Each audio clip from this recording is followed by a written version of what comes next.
Let's come to the small cap discussion. Worst, is this the worst fall since COVID? So worst monthly performances on small cap since COVID time. So we've taken the last 5+ years and seen what has been the worst performance so far.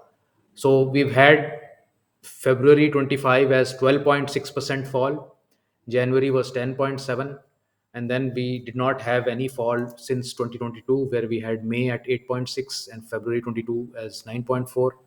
And prior to that, we had March at 33% in a single month that happened here. So these are the sort of the biggest falls that we've had in the last 5 years. So having had two consecutive months of steep fall this time certainly makes it very, very important in terms of concentration of the fall in small cap. So let's take stock of the extent of the current damage. So market segment wise, if we see the fall, you can see that in the small cap 250 segment, uh, there is only 1% stocks that have fallen less than 10%. So only two or three stocks are there which have fallen less than 10%. 6% stocks are 10 to 20% fall, 14% are in 20 to 30, but predominantly the big chunk is 58% is 30 to 50%, and 20% is more than 50%. So almost you can say 78% of the market within small cap space is losing more than 30% from the top.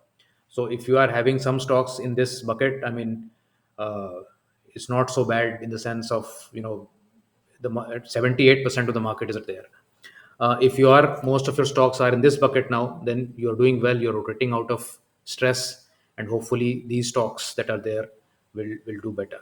One very important thing to note here is that if you see Nifty next 50, here also, if I were to see the combined 30% or more drawdowns, is almost 68%. So very near small cap performance has been given by Nifty Next 50, which is purely large caps, 51st to 100th uh, market cap. So it's very difficult to simply say that small caps have taken a hit. Even large caps have taken some large caps have taken that kind of a hit. When we compare it to mid caps, then we are at, let's say, 65 odd percent. So even mid caps have taken the same kind of hit which small caps have, or which Nifty Next 50 large caps have. So very, very difficult this time to really distinguish. Only Nifty is slightly, you can say, different from the rest of the market. Uh, because everything else beyond those 50 stocks is very, very highly correlated in terms of the type of damage that has happened. Uh, the 250 index is extremely close to its 52-week low. So 52-week low is right here at 13284. The small cap 250 index, we've dropped 26% from the 52-week high, and we are close to 52-week low. If you will go back in history and see uh, small cap index going below 52-week low, there are only very few instances where it will stay very long below the 52-week lows. So analyzing the extent of the damage is, let's go more granular in this data. So total number of stocks is 250 in small cap index. Current drop for the overall index is 26%. The average drop from 52-week high is 52 40% for all stocks. That is the extent of damage that has happened. Only 35 stocks uh, out of 250 have been stronger than the benchmark. So only 14% have really outperformed the benchmark, and 86%, of course, has been weaker than the benchmark.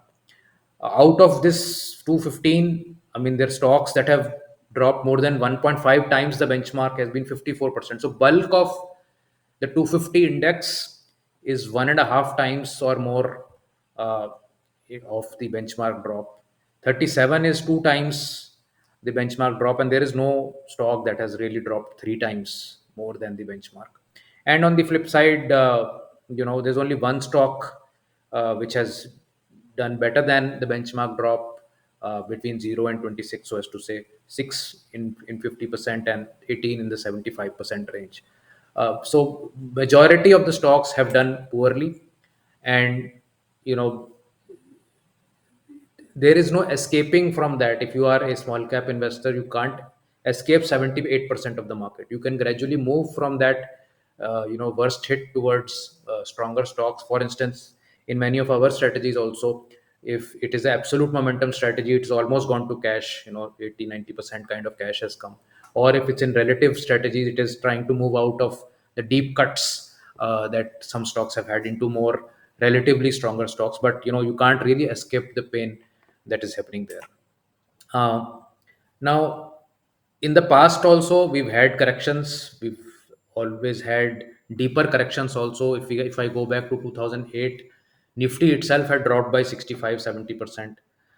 In 2020, you had the first chart that I showed you, 30% drop, 33% drop in just 1 month in small cap. So we've had several more steeper falls in the past, and the history suggests that we've had extremely good rallies also after the final correction was done.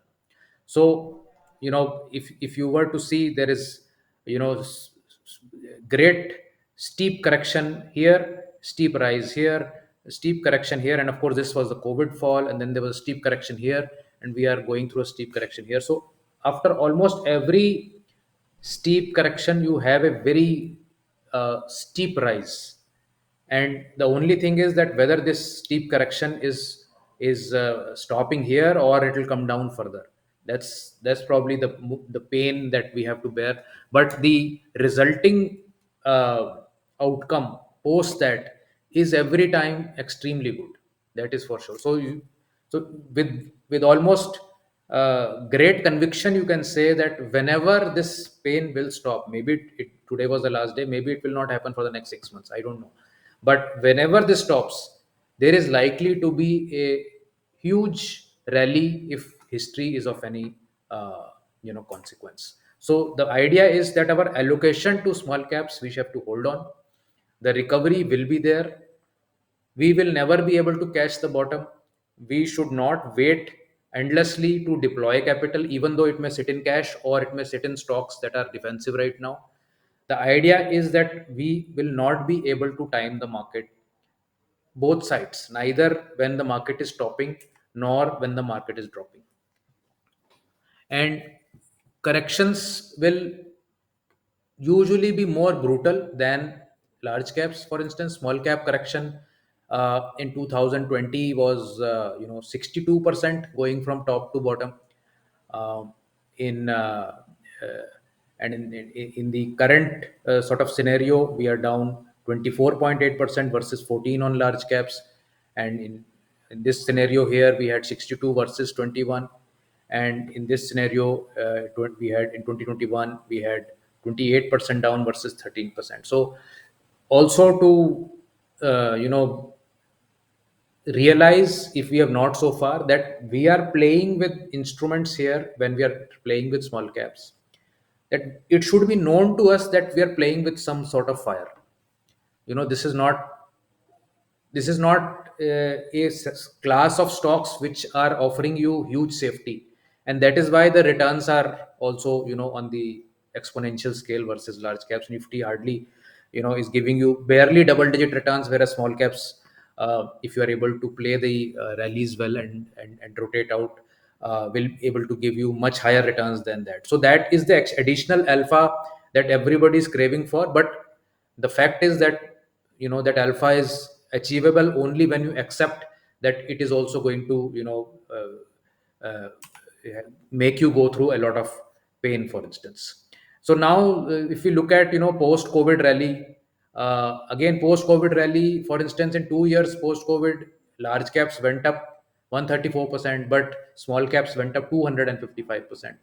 From March 23 to December 24, also large caps went up 52%, small caps went up 126%. So it is because of this outperformance on the higher side that you would want to be allocated to small caps also. But then again, the small cap, nature of the segment itself is such that it will cut you on the downside as well.